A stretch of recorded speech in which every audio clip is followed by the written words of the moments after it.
시청자 여러분 안녕하십니까? 뉴스제이 시작합니다. 양곡관리법 개정안이 국회 본회의를 통과했습니다. 마포구가 여성 친화 도시로 재지정됐습니다. 제17회 영호남 시도지사 협력회의가 개최됐습니다. 포항시가 포항시 수소산업 육성계획 수립 연구용역 최종 보고회를 열었습니다. 제주도가 제주형 K 콘텐츠 산업 육성 토론회를 진행했습니다.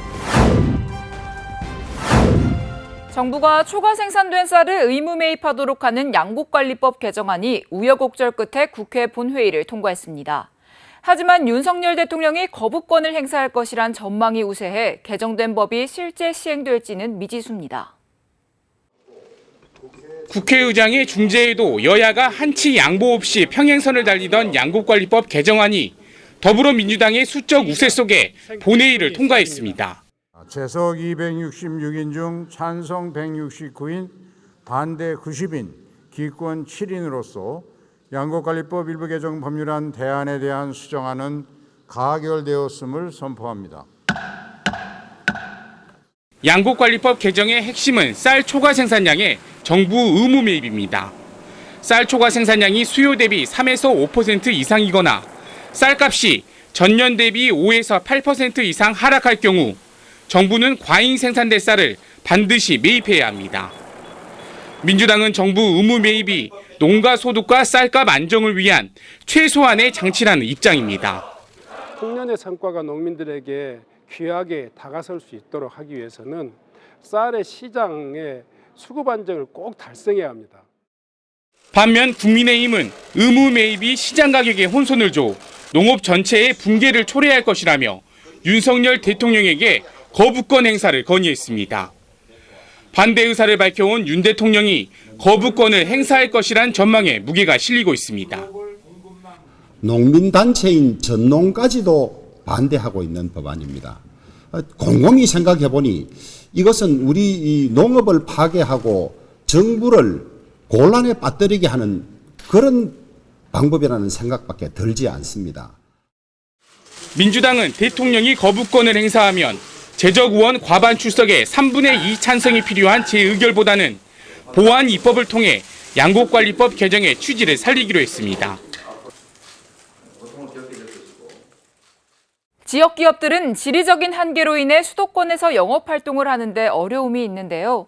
이런 어려움을 극복하기 위해 서울 용산역 비즈니스 라운지가 운영된 지 10년이 됐습니다. 그동안 이뤄진 계약액도 3조 원을 넘겼습니다.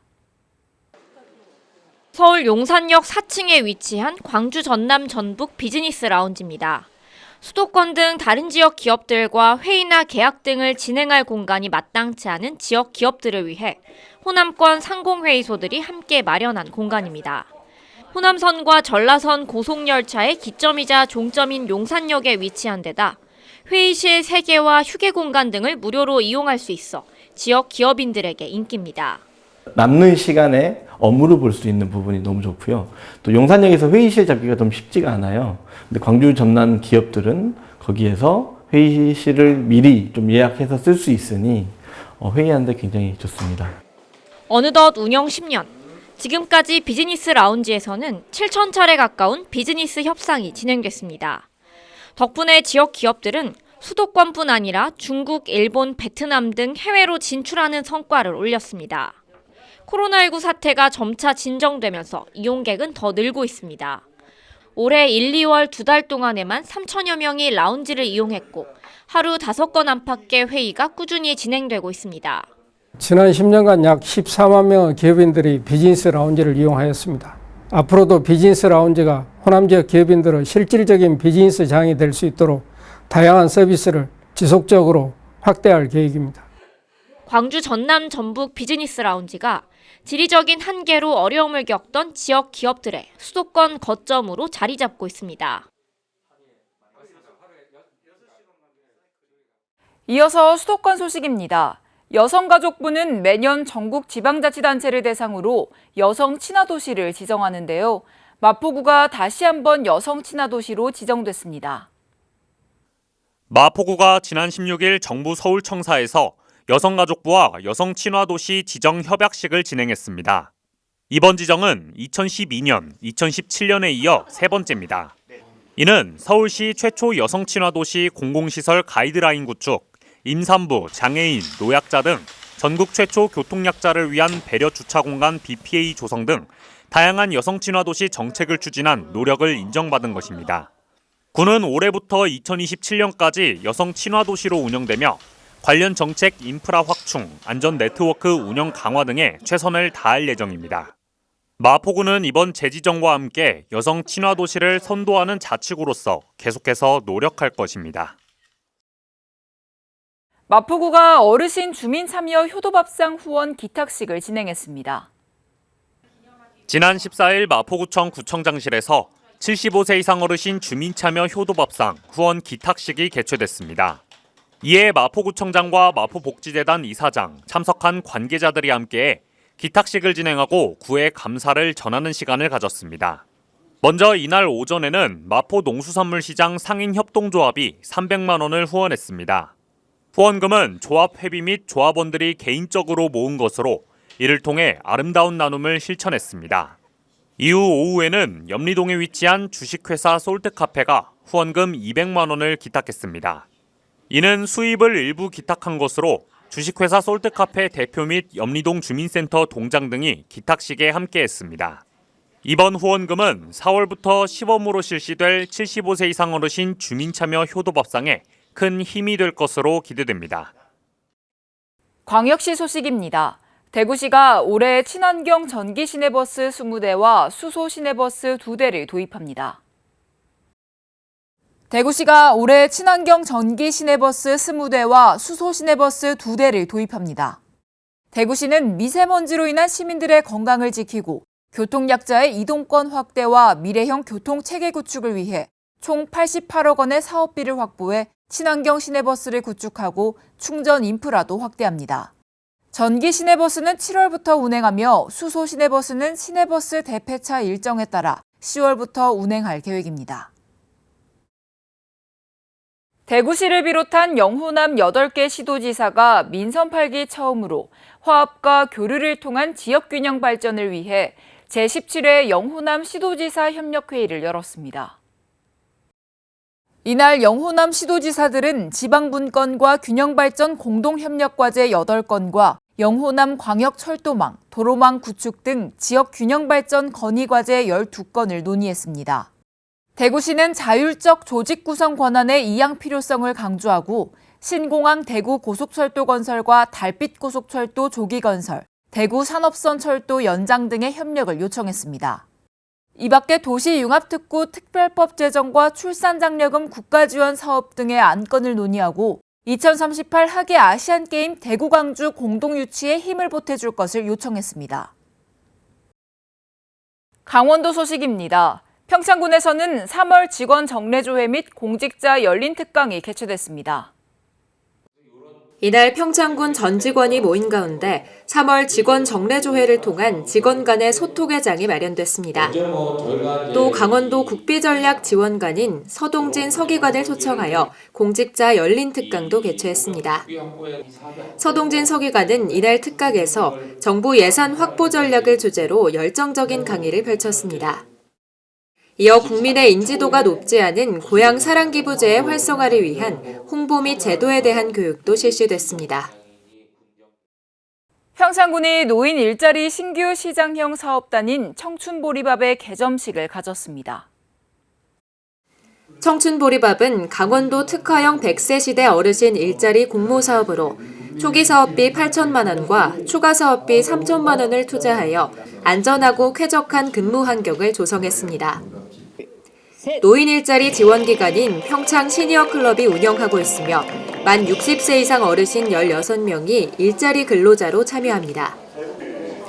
대관령점은 2호점 봉평점에 이은 3호점으로 저렴한 가격과 어머니의 정성으로 만든 보리밥, 닭곰탕 등 맛 좋은 먹거리를 제공하여 우리 지역 경제 발전에 보탬이 되고 참여 어르신들의 삶에는 활력을 불어넣어 줄 것으로 기대하고 있습니다. 횡성 기후환경 네트워크가 2023년 찾아가는 기후 변화 교실을 운영합니다.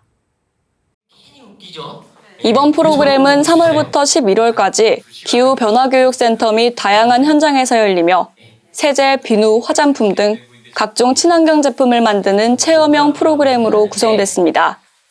올해 첫 프로그램은 3월 14일 서원면 행정복지센터에서 서원면 부녀회를 대상으로 열렸습니다.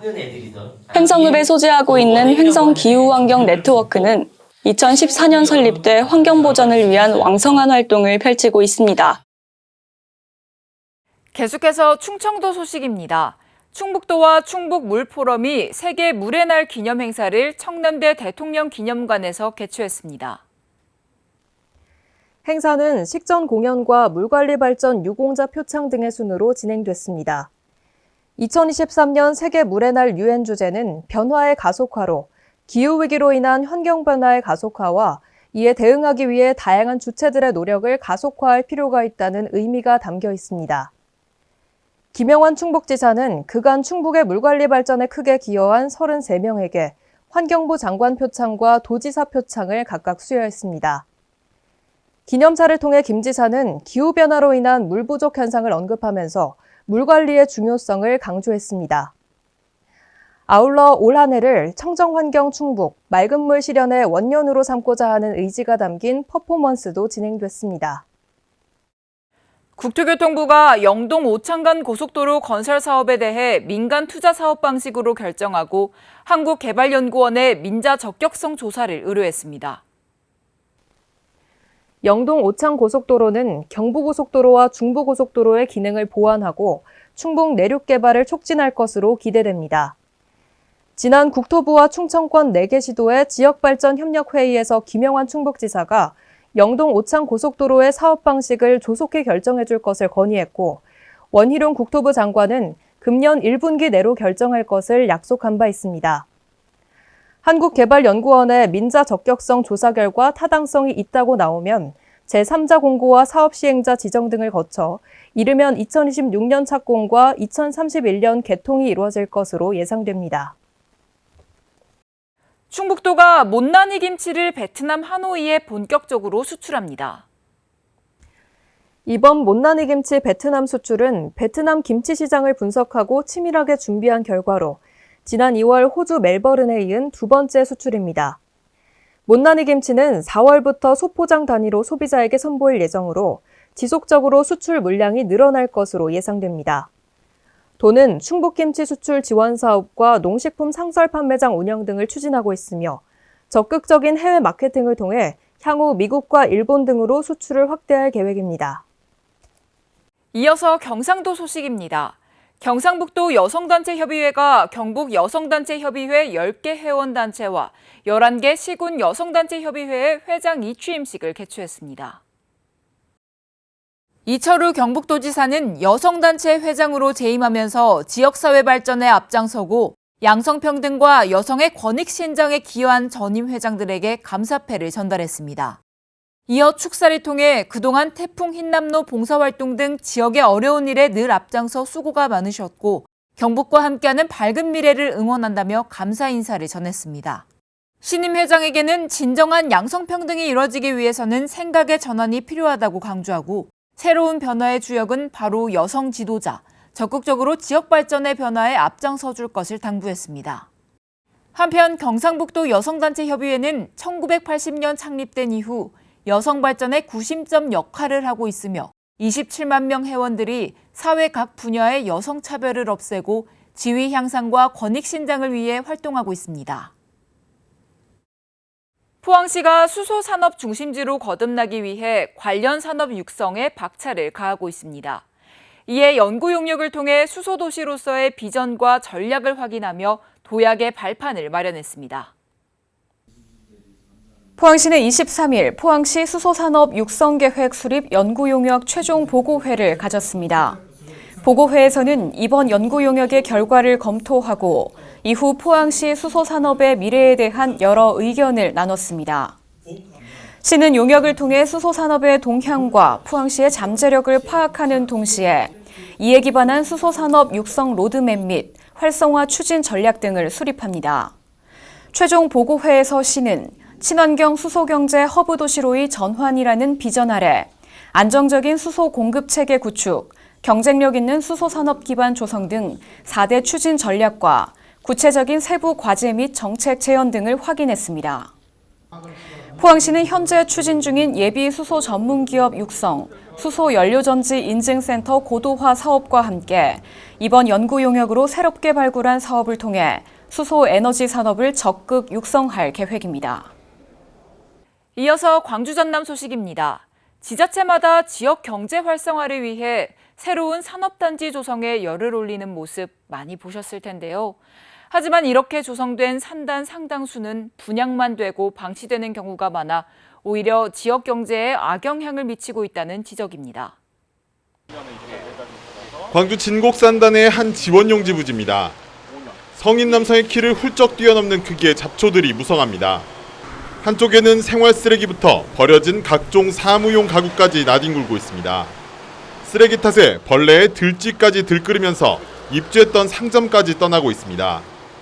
임대가를 낮춰도 사람들이 오셔서 주변 환경이 너무 지저분한데 여기 뭐 식당을 하건 가게를 하는데 누가 와서 손님이 와서 밥을 먹겠냐 이런 식입니다.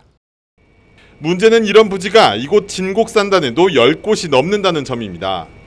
이 산단의 분양이 시작된 것은 지난 2012년. 이 부지를 분양받은 개인과 법인이 10년이 넘는 기간 동안 개발을 하지 않고 관리도 하지 않다 보니 이대로 방치된 겁니다.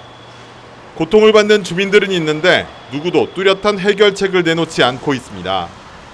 산단을 조성하고 분양한 광주도시공사는 해당 부지가 산업용지가 아닌 지원용지이다 보니 수년째 방치해도 별다른 조치를 취할 수 없다는 입장입니다.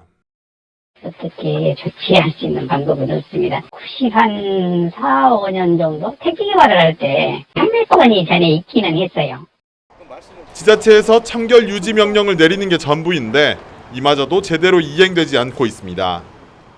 사유지 청결 유지 이행명령 통지를 지금 이제 정해진 그 절차를 지금 밟고 있는 상황이라 좀 더 아마 기다리셔야 될 것 같습니다. 지자체들은 매번 새로운 산단을 조성하며 지역을 발전시키겠다고 말하고 있습니다. 하지만 정작 산단을 조성하고 나서는 허술한 규정 등을 핑계로 방치하는 경우가 많아 오히려 지역 경제에 활력을 떨어뜨리는 골칫덩어리로 전락하고 있습니다. 해마다 이맘때면 전남과 강원, 경북 등 전국 곳곳에서 어린 연어를 방류하고 있습니다. 연어는 3년 정도 지난 뒤 다시 고향으로 돌아오는데 해마다 그 수가 크게 줄고 있습니다. 명확한 이유는 밝혀지지 않았지만 정밀 연구에 속도를 내고 있습니다. 어린 연어 50만 마리가 섬진강에 방류됩니다. 지난 98년부터 25년 동안 섬진강에 방류된 어린 연어는 1,010여만 마리에 달합니다. 매년 3월이면 구례 섬진강과 경북 포항 장기천, 강원 삼척 50천 등 전국 곳곳에서 어린 연어가 방류됩니다. 어족자원 확보와 환경 보전 의식을 높이기 위해서인데 문제는 회규량이 매년 감소하고 있다는 겁니다. 한국수산자원공단 분석 결과 국내 회기 연어 수는 지난 2018년 18,000여 마리에서 2020년 12,000여 마리, 그리고 21년 11,000여 마리 등 해마다 감소 추세입니다. 섬진강에 회귀한 연어 수도 지난 2018년 704마리에서 지난해 457마리로 4년 만에 35%가량 줄었습니다. 해수 온도 상승과 하천 수량 감소 등 여러 원인이 추정되지만 명확한 이유는 아직 확인되지 않았습니다. 수량이 좀 풍부해지면은 연어가 소상할 시기 때 상당히 많은 양을 체포할 수가 있는데 수온양이 줄어들기 때문에 각 하천 지수적으로 들어가 보니까 양이 줄어든 것 같습니다. 3년에 걸친 연어의 이동에 대한 정밀 조사를 위한 연구도 속도를 내고 있습니다. 수정란이 부화할 때 수온을 조절하며 귓속뼈에 만들어지는 고유한 무늬를 활용하는 연구입니다. 3년 뒤 돌아온 어미 연어의 귓속뼈 무늬를 분석하면 나이와 출생지, 이동 거리 등을 확인할 수 있습니다. 연어의 그 이석의 고유 무늬 패턴을 삽입을 해서 방류를 하는데요. 연어 이석을 분석을 통해서 연령하고 지금 회귀 경로라든지 등등 그 정보를 얻어서 근거 자료로 활용할 계획이 있습니다. 국내에서 방류된 연어가 해외에서 잡히더라도 태생이 확인된다면 재산권을 주장하고 분담금까지 받아낼 수 있다는 점에서 이번 연구가 중요합니다. 여수시가 올해 시정 방향과 주요 정책을 알리고 시민들의 생생한 목소리를 듣기 위해 2023년 시민과의 열린 대화에 나섰습니다. 3월 15일 화양면을 시작으로 27개 읍면동을 순회하며 시민들을 만나고 5월 10일 화정면을 끝으로 대단원에 막을 내리게 됩니다. 올해는 2020년 이후 3년 만에 현장에서 주민을 직접 만나는 형식으로 진행되며 평일 낮 참여가 어려운 시민들을 위해 유튜브 여수 이야기를 통해 실시간 시청 가능합니다. 여수시가 유아 생존 수영 사업 추진을 위해 조이 스포츠센터와 여수시 청소년 해양교육원 등과 업무 협약을 체결했습니다. 이번 협약은 유아 생존 수영 사업 추진에 있어 각 기관이 상호 협력해 안정적인 교육 여건을 마련하기 위함입니다. 여수시는 민선 8기 공약인 생존 수영 유아까지 확대 지원을 위해 올해 전남 최초로 유아 생존 교육을 추진해 유아들의 물놀이 안전사고를 예방하고 수중 위기 상황에 대처하는 능력 향상에 힘쓰고 있습니다. 특별자치도 소식입니다. 제주도가 산둥성 항구그룹 유한공사를 방문해 항로수송 협력을 위한 교류 의향서를 체결했습니다. 민선 8기 중국 방문 첫 일정으로 시작된 이날 면담은 사람과 물류의 자유로운 이동을 보장하기 위한 제주도정의 의지가 반영됐습니다. 섬이라는 지리적 한계를 극복할 수 있는 물류체계 구축으로 교류 확장성을 키우고 제주의 삼다수를 비롯한 농수축산물과 제주 인증 화장품을 수출할 수 있는 판로를 확대할 계획입니다. 한편 산둥성 정부가 설립한 국유기업인 산둥성 항구그룹 유한공사는 항구 등 중요 교통인프라 건설을 총괄하고 물류, 투자, 무역 등의 통합 발전을 추진하는 항만 기업입니다. 제주도가 제주형 K 콘텐츠의 세계화를 이끌기 위해 민선 8기 제주도정의 역점 정책인 아세안 플러스 알파와의 연계 방안을 마련합니다. 아세안 플러스 알파 연계 제주형 K 콘텐츠 산업 육성 토론회가 제주 문학관 대강당에서 개최됐습니다. 오영훈 지사는 제주가 지닌 역사, 인문, 자연환경 자원을 활용해 다양한 분야에서 협업하며 콘텐츠 산업을 개발해야 한다며 이를 통해 수익과 고용을 창출하며 관련 산업의 파이와 가치를 키우는 것이 우리의 길이라고 강조했습니다. 이날 토론에 참석한 전문가들은 콘텐츠 전략 비즈니스 플랫폼 구축 및 생태계 조성, 콘텐츠 기업의 아세안 국가 진출 방안 등을 논의했습니다. 날씨가 좋은 날 햇볕을 받으며 비타민 D 생성을 늘리면 신체 건강이 개선될 뿐만 아니라 뇌 건강에도 도움이 된다는 연구 결과가 나왔습니다. 산책을 하면 우울한 기분도 개선할 수 있으며 스트레스 호르몬도 낮출 수 있는데요. 봄 기운 가득한 4월에는 친구, 가족과 함께 완연한 봄을 즐겨보시기 바랍니다. 뉴스 마칩니다. 함께해 주신 여러분 고맙습니다.